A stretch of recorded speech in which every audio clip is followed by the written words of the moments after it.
Some people called it Chocolate City. Others called it Drama City. It was Southwest Washington, D.C., the worst kind of ghetto made up of tenement houses, flea-bag motels, and rat-infested apartment buildings. Slums didn't even begin to describe the poverty and squalor of the area. Chocolate City was where Wayne Anthony Perry was born on November 14, 1962. He grew up on L Street in the area called 203. 203 was one of the worst sections of Chocolate City. It had the worst drug problem, the worst violence, and the worst crime. The people who lived there had two vocational choices: sports or crime. Either one might provide a way out of Chocolate City. Lack of talent and poverty pushed most people to choose crime. Wayne Perry was good at sports. So good that he was smooth. His smoothness earned him the nickname of Silk, bestowed upon him by his half-brother, who was called Lop. The nickname stuck. From that moment on, everyone knew Wayne Perry as Silk. But crime was easier, and it paid better than a could-be wannabe future in professional sports. Crime paid off right now. So, by the time he was 12 years old, Silk was seduced by the gangster lifestyle. He began as a lookout for the older gangbangers as they hustled. Hustling refers to dealing drugs, robbing a store, and gambling. If he saw a police car coming, Silk would signal a warning, and everyone would split. In return, the older gangbangers taught Silk the art of hustling. Silk was an excellent student. By the time he was 13, Silk was applying what he had learned. Initially, it was gambling and petty theft. Soon, though, Silk graduated to bigger and better crimes. Con games, dealing drugs, and extortion became his featured items. In 1978, at the age of 16, he robbed his first bank. Robbing banks was easy and fun, so Silk kept doing it. He was making a lot of money. When he wasn't out hustling, if he had nothing else to do, sometimes Silk went to real school. He attended Wilson High School, which was, supposedly, a place to get an education. It was more like a gladiator school for gangbangers. At Wilson, everyone was hustling everyone else. More often than not, Northwest gangs and Southwest gangs engaged in gang fights and riots on the campus. It was one of those riots that sent Silk to jail for the first time. Author's note: most of the information in this article, including the quotes, came from USA vs. Wayne Anthony Perry, CR number 92-474, and from the Wayne Silk Perry interview, which appeared in Don Diva magazine. It happened like this. Wilson High School had unarmed guards in every hall of the school, which was the school's attempt at keeping the peace. But it didn't work. Free-for-all fights were everyday occurrences. One day, a riot broke out and someone shot one of the guards. The police arrived and questioned the gangbangers, who pointed their fingers at Silk. Silk was arrested and charged with attempted murder. When his case went to court, it was tossed out for lack of evidence. In his interview with Don Diva, Silk claimed he didn't shoot the guard. The other gangbangers set him up to take the fall because they knew he wouldn't tell and I'd write it out, so they lied on me. Wilson High School was less demanding than the courts. Wilson High School tossed Silk out rather than his case. So he began attending Randall High School, but that didn't last long. For as Silk told Don Diva, I beat the baseball team coach with the bat at practice, and I got barred out of all DC public schools. So I went to Franklin GD School cause the judge ordered me to, and I had to kill a fool for telling me he was going to take my chain. Whether or not Silk murdered anyone at Franklin GD School was debatable. There was no arrest and no record of Silk's involvement in a murder. Silk was now hustling full-time. In 1984, Silk shot and killed another gangbanger. The gangbanger, who was looking for Silk so he could kill him, found him. Pulling his gun, the gangbanger opened fire but missed. Silk returned fire, killing the gangbanger. The whole thing took place right in front of a police car, which was parked nearby. The police officers in the car testified that the murder was self-defense, but it was still murder. So, Silk went to prison. They sent him to Lorton's Youth Center 1, which was one of the most violent and aggressive prisons of its time. Going into Youth Center 1 was like going into combat in a war zone. The inmates had a kill or be killed philosophy. Silk not only survived, but honed his skills. Brutality became his new featured item. When he got out of prison in 1987, Silk made a career change. He became a hitman, murder for hire. Murder and armed kidnappings became his meal ticket. And the heavy drug traffickers were the table he ate off. For the right price, Silk provided gourmet service. Silk didn't do drive-bys or shoot across the street. He walked right up to his target, busted his gun, and shot them in the head. His rep for viciousness kept him out of court. No witness dared testify against Silk. And he kept his homies loyal with gifts of money and drugs. Silk took care of people one way or the other. Silk ran a whole crew of serious killers, dudes that took his orders and weren't afraid to bust guns and get their hands dirty. He quickly established himself as the king of killers. Then, in 1989, a Harlem drug lord named Alberto Alpo Martinez was looking to set up shop in D.C. The recent conviction of Rayful Edmond, who was the premier D.C. drug lord, had left a vacancy. Alpo wanted to be the one to take up residency. Only he needed protection because the D.C. gangbangers were volatile, and they didn't especially like interlopers moving in on their turf. Alpo had the drugs and was ready to deal, but he needed a shield to keep him safe. What he needed were some soldiers. What he got was equal to an armored division. Even though he was new to Chocolate City, Alpo knew who Silk was. Silk's reputation preceded him like the wind around a hurricane. Silk's rep was that not only was he the Grim Reaper, but he also robbed and extorted drug dealers. The more weight a drug dealer moved, the more Silk liked ripping him off. Which meant most of the big dealers avoided Silk like the plague. And Alpo, who wasn't stupid, tried to dodge Silk, too. Eventually, though, the inevitable happened. Alpo ran into Silk. There are two different versions of how they met. One version was Silk's, and one was Alpo's. Silk's version of the story, as reported by Don Diva, went like this. I met Poe in 1989. I was out to destroy him over a lie a girl told me he said.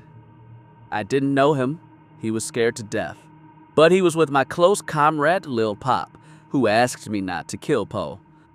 The broad told me Alpo said he was putting a hit on me. When I ran into him, I didn't know he was Poe. I told Lil Pop I hear Poe be with him, and I'm trying to smash him, so let me know who Poe is. Pop said, why? I said he told this broad he was putting a hit on me. Pop said, that bitch lied. If Poe said that, I would have smashed him. We were in the East Side Club, so then Pop said this as Poe, and Poe begged me and said he never said that. So, Pop got the girl for lying. Alpo's story of how he met Silk was a lot different. And, as one might expect, cast Alpo as a righteous dude.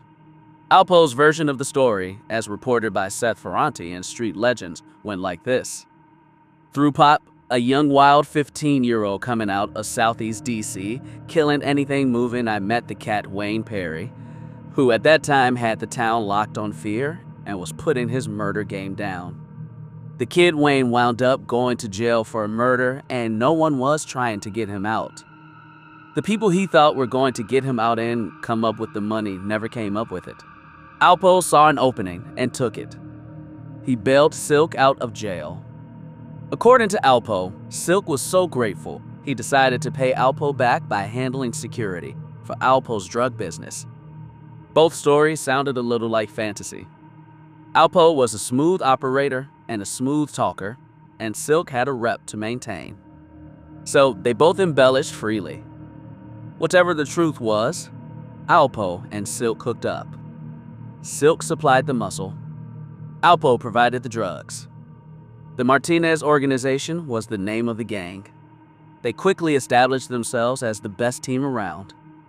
Before long, Alpo was moving 30 kilos of coke per day. The money rolled in while the bodies hit the floor. Silk was killing people left, right, and center. He and his crew of killers were taking care of business. The result was that Alpo had a ghetto pass. He could go anywhere, anytime, and not worry because no one in Chocolate City wanted to mess with Silk. Everyone knew that if they jacked with Alpo, Silk, like a hobgoblin, would show up and wreak havoc. Alpo was swimming in money, living the high life. Cars, women, jewelry, a penthouse apartment. Alpo had it all. And he took care of Silk and his crew. Silk rode around in a 560 Mercedes-Benz, wearing Versace clothing. Everyone was happy. Alpo was happy because he was getting rich and getting fat. Silk was happy because he got to do what he liked to do best, terrorize and kill. Then everything changed. The feds arrested Alpo on November 6, 1991. They hit him with a smorgasbord of drug charges, along with murder and conspiracy to commit murder. Then they tossed him into the DC jail, where a lot of Alpo's enemies were awaiting trial. None of them would have grieved if Alpo woke up dead. Luckily for Alpo, Silk's rep kept him safe even in jail. For Silk put out the word through the grapevine that anyone who touched Alpo would not live to get out of jail. Even so, Alpo was scared to death. The Washington Post reported that when Alpo first appeared in court, he sniffed loudly as tears welled up in his eyes. To make matters worse, the feds turned up the heat on Alpo. They decided to ask for the death penalty. And if they didn't get it, they told Alpo they'd nail him with life in prison without parole. Alpo's defense attorney, who got $80,000 as a retainer fee, told him things didn't look good. He advised Alpo to make a deal. If Alpo gave the feds Silk, suggested his attorney, the feds would cut Alpo some slack. In his interview with Don Devia, Silk said the feds used Alpo to get to him. He was the real target. The feds wanted Silk, but because of his rep, no one would talk. Anyone foolish enough to snitch was as good as dead. So the feds put pressure on Alpo, hoping he would eventually break and squeal on Silk. Whether or not that was the truth, Alpo decided to make a deal. Alpo told the feds that Silk had killed Gary Terrell. It happened like this. Alpo and Terrell had been putting together a major drug deal involving $6 million worth of cocaine, 100 kilos of coke. Alpo would pop for $1.5 million, while Terrell would pop for $500,000. The other $4 million would be paid after they sold the coke. Only Terrell was setting Alpo up. Terrell planned to kill Alpo and walk off with Alpo's $1.5 million and all the coke. Easy money, except that Silk found out about the double cross before it happened. Silk killed Terrell, shot him 7 times in the head, then dumped his naked body in Rock Creek Park. Alpo also told the feds that Silk had murdered a woman named Evelyn Carter. Carter was a hooker who had been cooperating with the police investigation of Silk. The police were trying to connect Silk to the murder of a drug dealer named Michael Frey Salters, and Evelyn Carter could connect the dots. To make sure Carter couldn't testify, Silk killed her. He stabbed her in the face, then shot her 5 times. While Alpo was talking himself blue in the face to the feds, Silk was arrested for selling an illegal substance. This meant Silk had tried to sell cocaine to an undercover police officer who arrested him. The police tossed Silk into Prince George's County Jail, where he awaited trial. As Silk cooled his heels in jail, the feds were putting together an airtight case against him. When Silk walked into court on December 4, 1992, he expected to plead guilty to 1 count of selling an illegal substance. He would receive a fine and a short sentence. It didn't happen that way. Instead, Silk was arrested by the Safe Streets Task Force and charged with the October 23, 1991, murder of Gary Terrell and furtherance of a continual criminal enterprise. They took Silk back to DC and tossed him into jail there. On December 5, 1992, the headline of the Washington Times read suspected hitman arrested in 1991 killing. The article identified Wayne Perry as the top hitman for the Martinez Organization, a gang that operated in New York, Virginia, Maryland, and Washington, D.C. Perry may have been personally responsible for 6 drug-related murders. He had been officially charged with the murder of Gary Terrell, who was an infamous drug lord in the D.C. area. 4 months later, on March 6, 1993, the Washington Post reported that 3 men had been indicted as enforcers for the Martinez organization, which had killed 9 people in 2 years, from 1989 to 1991. According to a statement made by the U.S. Attorney, the 27-count indictment charged Wayne Perry, Tyrone Price, and Michael Jackson with the executions of 9 individuals as part of a coordinated campaign to protect and promote their drug organization. These defendants allegedly served as hitmen to eliminate witnesses, assassinate rival drug dealers, and murder disloyal gang members. The indictment alleged that Wayne Perry took part in 8 of the 9 alleged homicides. Among the people Wayne "Silk" Perry allegedly killed were Michael Frey Salters, Evelyn Carter, and Yolanda Burley.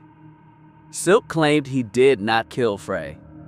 According to Silk, Alpo set the whole thing up to look like Silk was the murderer. Silk told the interviewer at Don Diva what really happened. "Yes, I was after Frey," said Silk, "because he put a hit on me. He said he had to get me out of the way so he could extort Alpo. So I ended up finding out about the hit on me, and I got at those in Frey's crew who took the hit and let him know that he was next. But I couldn't track him down. So Alpo and them set it up for Frey's close buddy to hit him, and then tell all Frey's people that I did because he was close to me too. The dude, Alpo, is a snake. All the time Alpo was the one that did it in, the dudes at the shop was in on it. Alpo, of course, had already told the feds that Silk had murdered Frey. He also told the feds that Silk killed Evelyn Carter because she was shooting her mouth off about who killed Frey. So Silk took care of it. After a Keith Sweat concert at Constitution Hall, Silk grabbed her and shot her. In his interview with Don Diva, Silk admitted to killing Evelyn Carter. May she rest in peace. If I would have let her talk, she would have told me the truth. But I wouldn't have listened because I stand for loyalty, and my loyalty was with that dude. That was my man, but he was a snake. My man was Michael Jackson, a member of Silk's murderous crew, who was named in the indictment along with Silk. Silk told Don Diva that Jackson was the one who killed Frey for Alpo. After the murder, Jackson attended Frey's funeral, where he told everyone that Silk had killed Frey. Evelyn Carter was there too. She heard Jackson give up Silk for murder. So to cover himself for snitching and lying, Jackson told Silk that it was Carter who gave him up. So Silk killed her. How much of this was the truth and how much was humbug didn't matter. Silk was a stone-cold killer by his own admission to Don Diva. Silk and his co-defendants pleaded not guilty. Presiding over the hearing was U.S. District Court Judge Thomas Hogan, whose reputation was irreproachable. No trial date was set. This was to ensure that the defendants had proper representation by experienced attorneys. The prosecution decided to ask for the death penalty. On June 9, 1993, the Washington Post headline read, "Execution sought in district, first death case since 1971. The reason this was such a big deal was because, just the year before, the voters of Washington, D.C. had rejected a law that would have once again allowed the death penalty. The initiative had been defeated by a 2-to-1 ratio. However, Silk was to be tried under federal law in U.S. District Court. A 1987 federal statute provided for the death penalty in cases where defendants were convicted of murder in furtherance of a drug conspiracy. The feds weren't messing around. They were measuring Silk for a casket. Silk's defense attorneys challenged the decision in court. Judge Hogan rejected their motions. Under federal law, there was no reason not to. Wayne "Silk" Perry was scheduled to go on trial for his life, but it never happened. There was no trial and no death penalty. For on April 1st, 1994, the Washington Post headline screamed out, "Killer cops plea, gets life sentence in 5 murders. April Fool's Day." Only no one was fooling. Silk had cut a deal with the feds. He pled guilty to 5 murders and to participating in a continuing criminal enterprise. Silk confessed to the murder of Domenico Benson, who was killed because he slapped Alpo's wife, and to the murders of Evelyn Carter, Yolanda Burley, Alveda Hopkins, and Garrett Terrell. In return, the feds agreed to drop all other charges and not impose the death penalty as sentencing. Years later, in his interview with Don Diva, Silk said he cut the deal because he was afraid of Alpo's lies.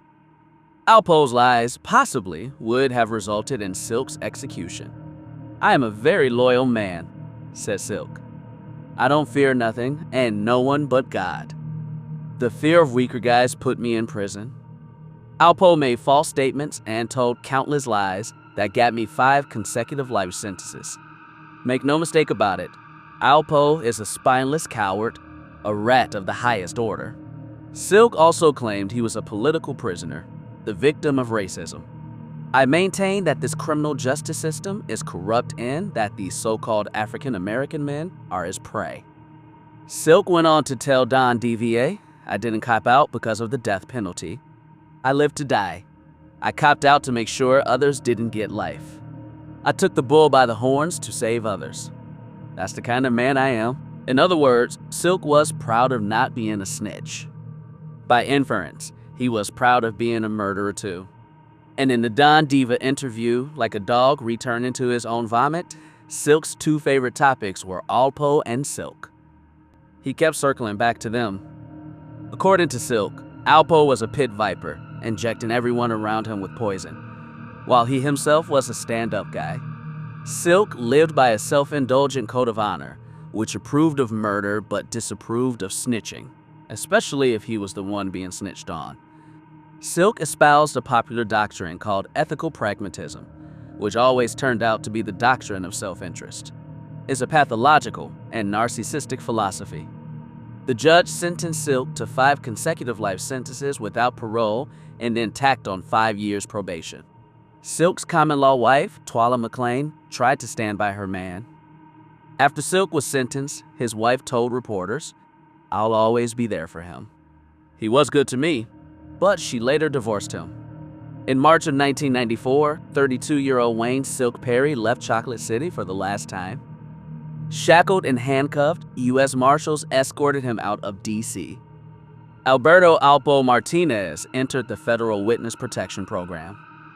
It was as if Alpo dropped off the face of the earth. Silk was gone, but his name lived on. Silk's legend started to grow. On the streets, they talked about him with awe in their voices. They pumped up the volume of Silk's life. Silk was a killing machine without peers. He was idolized as one of the top 5 killers out of D.C. when it came to the murder game. Don Diva magazine called him the Michael Jordan of the murder game. People compared him to Billy the Kid of Wild Wild West days. Silk had been the king of Drama City, but even though Silk lived on in legend, things changed. Hip-hop music came on the scene, along with rap. Mix Unit put out a DVD about Alpo, glorifying him for being one of the baddest dudes around. The street rags, Don Diva magazine, along with FEDS magazine, ran occasional articles about Silk and Alpo. Canonizing in tone, the article's intended audience were gangbangers who, by dint of door thinking, aspire to be like Silk.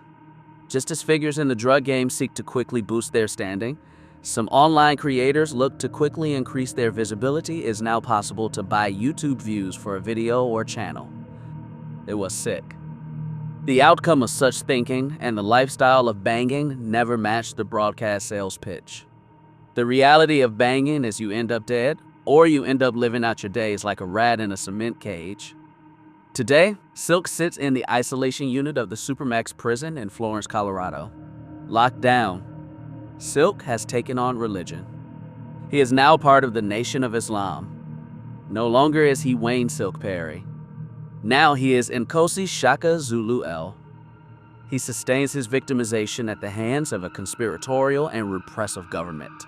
In other words, he believes he is persecuted because of his race, not because he's a brutal killer.